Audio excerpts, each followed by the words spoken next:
At least tumawa ka, 'di ba? So, kwento ko lang para sa mga nagtataka bakit ba hindi ako nagsusuklay dito, hindi ako nag-aayos.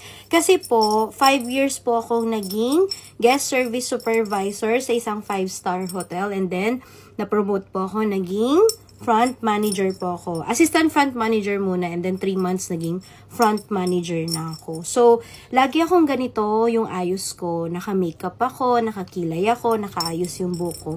By the way, ayan, naglagay tayo ng hair essence. Sobrang bango nito. Made in Thailand din siya. Available sa Thai Beauty Shop, 199 lang. So, laging ganito. So, nanawa ako. Kaya nung naging TikTokeris ako, yes, as you all call, content creator. Kasi ako, tendera lang naman yung tingin ko sa sarili ko. Parang naging okay na ako na hindi nagsusuklay. Kasi ganito talaga yung pinaka-itsura ko before.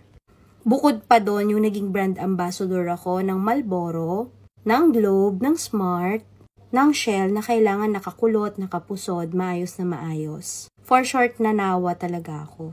Anyways, lalabas tayo ngayon. Ito yung aking OOTD. Ayan. Nag-aayos naman po ako pag lumalabas ako. Ayan. And magpa-perfume po tayo.